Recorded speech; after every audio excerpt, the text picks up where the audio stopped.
is the left hand, I stammered, having to strain to keep my stomach down, squinting my vision. The man looked at me, placing his hand on his hip. You're not as informed as you think you are, my boy. Humans have no natural predators, right?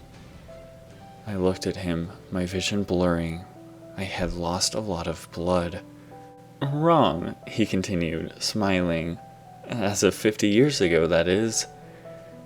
Do you know why about 10% of the human population is left-handed? Left-handed people are often reported to be clumsier, to live shorter lives, and boast a wide variety of other silly problems that could simply be solved by being right-hand dominant. For the longest time, left-handedness was thought to be a correctable condition, an illness, if you will. It was even seen as a mark of being in league with the devil. He laughed. Why would such a strange condition still exist in a minority of our population? I didn't respond. I wasn't going to play his stupid guessing game.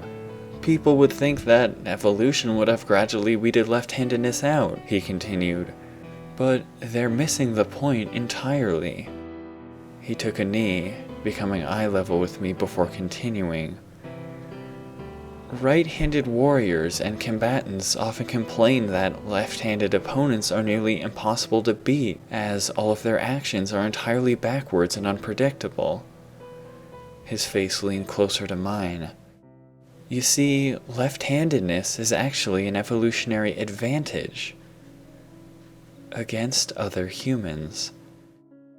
His eyes lit up as he continued. It is for this reason that our newfound predator was named the left hand, because it uses against us the only natural enemy we've already had all along, ourselves. He was clearly enjoying explaining this to me. I'm sure he didn't get the opportunity very often. Sure, grizzly bears occasionally kill humans, he continued, but they'd rather just avoid us, wouldn't they? He folded his hand across his knee. But imagine, if you will, that grizzly bears began to develop a taste solely for human flesh and attempted to prey on us exclusively. He chuckled. We would slaughter them all before they even got a chance to take 100 lives. We as a species are so strong that a predator would never be able to rise up and trump us. No matter what the creature, we could squash any rebellion before it even started. He paused for a second before continuing. Or that's what we thought. He gestured to the creature with dark brown hair standing rigidly, still glaring me down. You see, he continued, when we ourselves are already our own greatest threat, it's almost too easy for a smaller organism to slip under our radar and take advantage of that fact. The left hand. I slowly cringed, my vision splitting as my hand surged with pain. Precisely, he chimed. What we can best classify as a sort of parasite so far based on what data we're able to collect. Origin largely unknown, nothing more than a massive bundle of spinal cord-like tissue and claws in which to anchor itself, attaching to the base of a child's spine, growing as the infant does, waiting in ever-patient silence until its abilities are fully developed. My stomach flipped. And then in the blink of an eye, he continued, you've no longer got yourself a human. You've got something with the sole goal of killing them. So perfectly adept at slaughtering us, at dealing with our weapons, at overriding our intellect, that it is the perfect predator. The one we've always deserved. He smirked. When the parasite takes over, it cannot technically kill the host, of course. That would render it deceased as well. However, while the heart still beats, the human host is by all means clinically dead. The parasite takes over as the acting brain, boring into the spinal cord and shutting off or superseding human brain functions and consciousness. Speech, emotions, reproductive capabilities, memories, all of these are lost as that girl you spoke of dies and becomes the one thing in this world you should truly fear. The human brain, the most powerful evolutionary adaptation this world has yet seen. Once a bustling hive of ingenuity, compassion, and intelligence, becomes little more than a render farm to the parasite. Neurons once used to make us human are repurposed to aid in doing what many once considered impossible, influencing matter that extends beyond ourselves. The amazing wrinkled organ and endless networks of nerves we call people once used to create music, stories, arts that will last throughout the ages, has become nothing but a horrifically powerful weapon. John, he laughed, I think you know better than most just exactly when the parasite is ready to take control. Exact times vary, but it's usually sometime around 8th grade. But, I stammered, unable to form my next words. The creature, or Callie, had talked to me. She had begun to recall memories. What the hell was this guy trying to pull? He was lying. That's bullshit, I shouted. If that's true, if you say you're trying to stop this, why the hell are you giving them weapons in which to control? Who outfits a predator with devices to tear people apart? Who teaches them to redirect bullets? One of the armed men suddenly shouted, and I whirled around to see Callie stagger to her feet. Her eyes were dull and confused, no grin slashing across her face despite all of the people in the room. The man laughed. Funding's gotta come from somewhere, kid. Like I said, we don't teach them anything. But the military is obviously interested in these predators' natural ability to redirect bullet fire back at us. Those tests are to keep the higher-ups happy, as for some reason, saving our own species from annihilation wasn't enough to secure the annual funding we require. Kinda sick how little those in control understand the threat here. But even more than that, he smiled.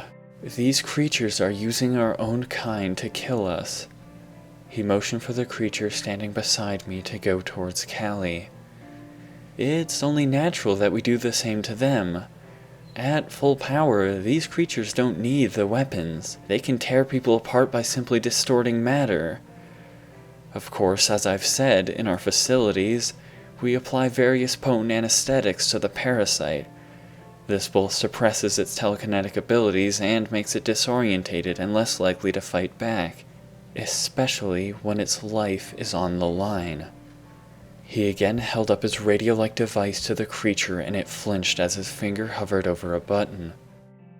Of course, if we wanted to wrangle in other unsedated parasites, he continued, we would have to make up for their telekinetic weakness by installing weapons that they can control with limited use of matter distortion. I recalled the past day or so. Callie had initially used her chains to hack the first team apart, but the longer she was away from the facility and the repressive drugs, had the parasite been growing stronger. I remembered how she filleted that one man where he stood, and just now with what she had done to my father, surely my fears were accurate. The man grinned with elation as Subject 47 approached Callie, its 6 metal coils beginning to swirl in a blinding formation, creating a ball of darkness around her, the air shrieking. Subject 47 here, the man smiled, laughing and pulling me to my feet. It's the most advanced we've got as of yet, the most perfect balance of security and strength to date. You just watch, that Callie creature that ruined your life is going to be a pile of hacked apart fragments in a matter of seconds. His words made my stomach squeeze tight and I was surprised to feel my heart lurch in concern. It would appear as though the injection to terminate Subject 12 failed, the man continued, his hand on my shoulder. When it attempted to escape, the kill signal was sent and received. This has never happened before. I'm not sure how the parasite managed to dodge it, but there's no way it could have deflected all of the poison. It is undoubtedly weak. Not as much as we first anticipated, but it doesn't stand a chance now. The air lightly distorted around Callie, but as Subject 47 staggered into the haze, I watched the distortions part around it. 47 was creating its own field, deflecting the energy. I felt sick, and my heart began to pound in terror as Callie's confused eyes flicked to the creature, erupting in panicked horror. Her chains went to slash into the air, but with far more violent distortions, 47 slammed them back to the ground. What the hell was happening? Callie had been so strong before she had gone unconscious. Now she couldn't even move in the presence of this other creature? I watched distorted slashes of air tear out from Callie's form, but each time the attacks were bent around the now giggling girl harmlessly, and soon it began to fire back, both with unseen cuts of air and with its metal coils. Callie looked different than I had ever seen her before. Something had changed about her, although I couldn't quite place it. She looked around wildly at the blood-stained ground as 47 came closer with each slash, the metal slices reaching inches from Callie's body as they were deflected less and less. My blood curdled and the world seemed to fall into slow motion as I watched one of the arch-backed coils slash down right at Callie's head. The air warped just before it cut into her skull, but it was minimal, just barely inconveniencing the coil, and it instead slashed down to her left, cleaving off her arm. The pale limb slumped to the ground, severed just above the elbow, ghastly white as it gushed blood. "Callie!" I shrieked, terror consuming me as unexpected tears broke from my eyes. In horror, I realized what was different about her now. Her pupils were no longer dilated, her eyes entirely normal aside from the panic that flashed through them. Upon hearing my shout, her gaze snapped to me and her face beamed with recognition, her eyes lighting up. "John," she smiled, waving her stump of an arm, not even paying the other creature any mind. The man's hand lifted off my shoulder as his face went pale with confusion. "John, I remembered!" She beamed, her personality entirely altered from before. "My name! I can tell you now!" Her face quickly became puzzled and she stammered out, "Oh wait, you just said it." Her face went dead white now as her eyes widened. "Then you know what I did," she breathed, not even flinching as a coil hacked off another section of her arm, a different one slashing across her shoulder as well, leaving red-hot blood to spray from the wound. She continued, stammering, her face pained and distraught with worry. I didn't mean to." The man beside me just stood flabbergasted, his jaw hanging down. "How is it?" he stammered. As a tendril of metal impaled her leg, Callie did nothing but stare at me in utter regret. "I don't think I meant to," she staggered. "It doesn't feel like my memory. You have to believe me, that wasn't me." Her dull eyes welled up with tears, and as a coil hacked across her shoulder, her next words came up with blood as it bubbled from her lips. "I'm so sorry." "Shut the fuck up!" I screamed, my vision swimming. "You haven't killed anyone! God damn it, Callie! Don't you dare fucking apologize!" I felt the hot tears running down my face. I finally understood what was going on here, even if no one else did. Callie could talk. She was recalling memories, she was feeling emotions, all parts of her brain that should have been dormant if the parasite was governing her. The injection of poison that night didn't fail. It worked all too well. The parasite had managed to deflect some of the cyanide into Callie's already paralyzed body, but it couldn't wholly save itself. This could only mean that the parasite that night was on the brink of death and could no longer act as a controlling conscience of her body. In a last-ditch attempt to keep the host alive, it had reactivated Callie's conscience, making her the acting controller and resorting to living in her subconscious, influencing her decisions from the shadows and repairing itself. The girl I met on that night, the person I saw, had only technically been alive for a few hours. Her human memories locked away and her recent memories those recorded by the parasite. She was so weak now because finally recalling her human memories had blocked out the parasite's influence over her more than ever before. Callie's tear-filled eyes still looked at me as her other arm was hacked off at the shoulder, leaving a fresh wound that spurted blood out at a horrible pace. She grew paler, more than I thought possible, and began to stagger violently. "The person I know wouldn't do a damn thing to hurt anyone!" I cried, unable to hold myself up as I watched her fall apart right in front of me. Don't you dare fucking apologize for what's inside you! The person I know, the real you! My speech choked and I collapsed to my knees as her right leg was slashed clean off and her form collapsed. "You're someone I want to see the world with!" I screamed, "Don't you fucking leave me!" Her face grew brighter at my words, despite how blood speckled her pale skin. But with a few more slashes, her limbless body buckled to lie flat on the ground, her eyes going hauntingly stagnant and draining of life. "God damn it!" I cried, sinking to the ground myself.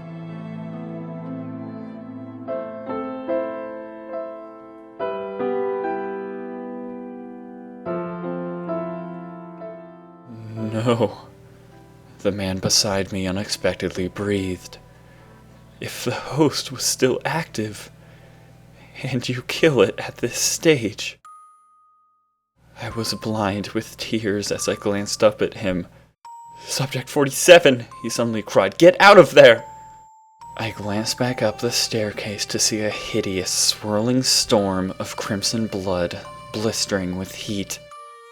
The floorboards suddenly warped and shattered, the splinters lying suspended in the air as a shockwave erupted outwards.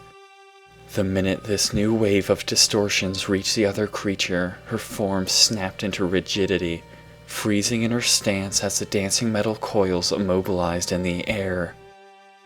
The creature's metal tentacles were then forced into straight lines and screeched with horrible sounds as they were torn from its back and blood gushed into the air. With distortion so extreme the image appeared inverted, the churning mass of flesh and blood covering Callie's corpse seemed to implode on itself. From within the swirling mass, a horrible hissing sound oozed forth. As Callie's shattered form staggered to its feet, and the last of the churning blood suspended in the air flowed into her shoulder wound, her body looked more lifeless than ever before, like nothing but a hollow marionette. Her skin was flawlessly stitched together, dead white like a newborn baby's, nearly transparent with her horrible scars no longer visible. I felt no relief, no hope, only terror. Her eyes were once again fully dilated, not even a slight green visible. I watched the last of her wounds warp with heat and close shut as the skin wound together like a serpent. Her ghastly, dead limbs jutted out crudely from their sockets in horrible angles, but even as I watched, they slowly seemed to shift into place. Her gaze steadily rose up from the floor, and with an action I never would have imagined looking unnatural. She slowly blinked several times. For the parasite to have repaired any and all imperfections so flawlessly, it was finally clear just how feeble Callie's conscience was in the face of her body's true, godlike puppeteer. How much control had she ever truly had? Her dead face was alight with disturbed joy, and in the blink of an eye, 47's arms were torn from their sockets. It staggered back, cauterizing its own wounds and gritting its teeth together. It hissed loudly and tried one more time to inflict some damage, before a horrible smile split across Callie's face and her mouth split open in a toothy grin.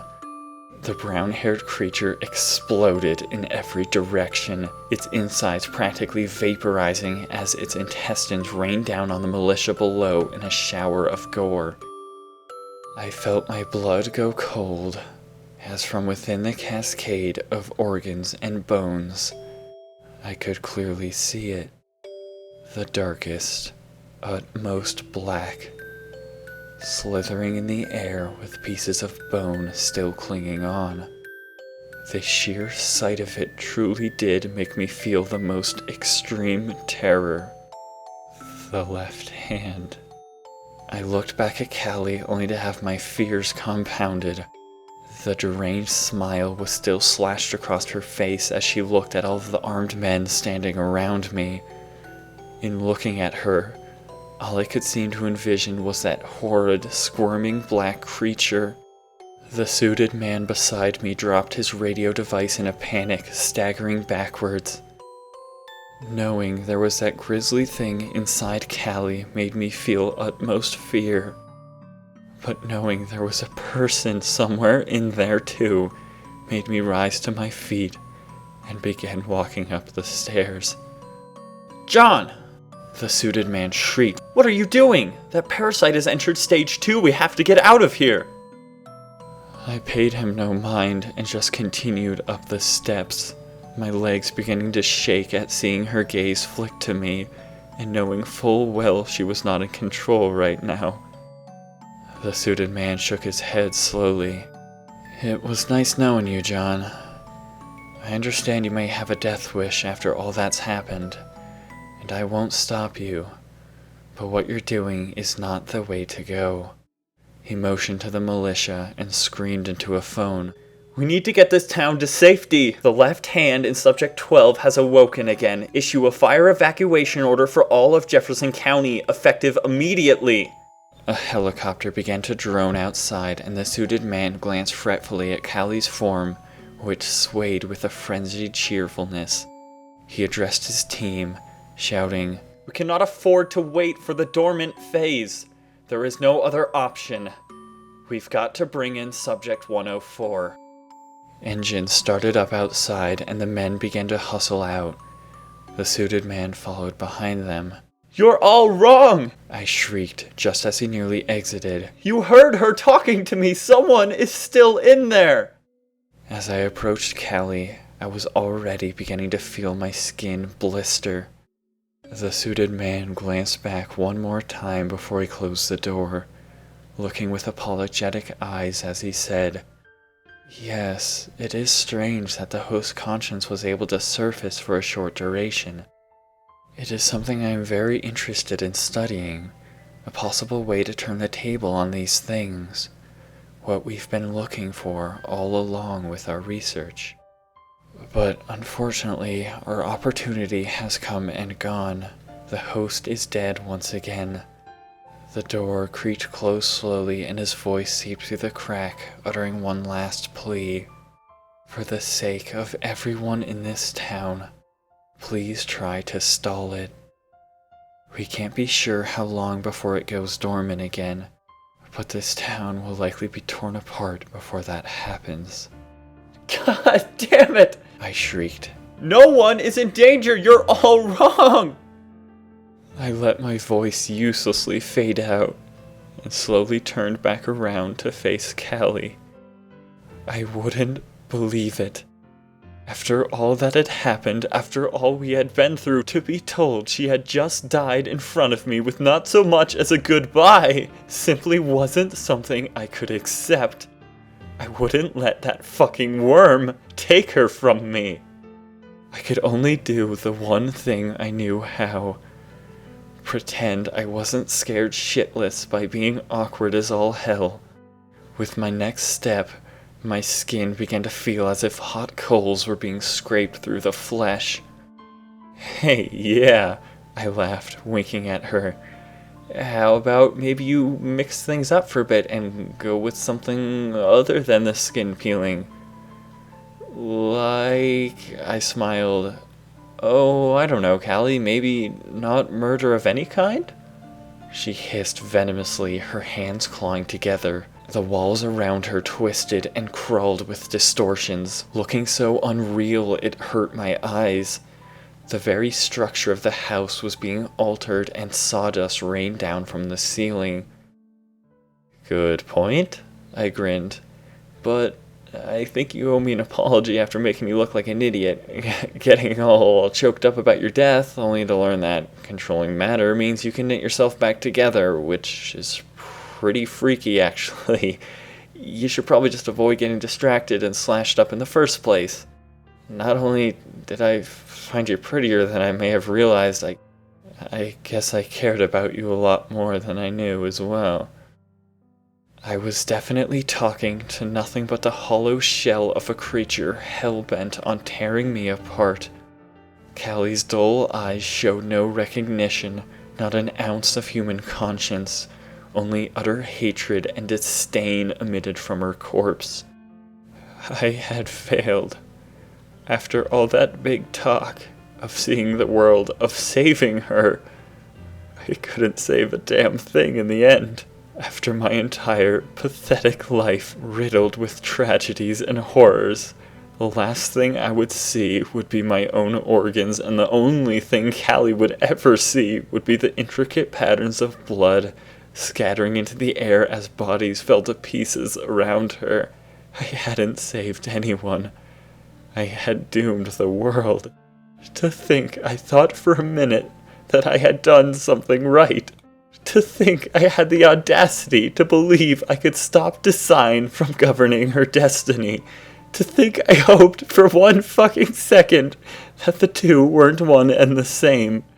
In my attempts to save her, I had only been hastening her demise, the parasite's overthrow of her faintly flickering mind. For a minute there, I laughed through my tears, outstretching my shaking hand. With your arms getting slashed off and all, I thought holding hands was going to be really awkward. I watched her dark eyes flick to my quavering hand, and through my blurred vision, I saw a slight pink hue spread across her face.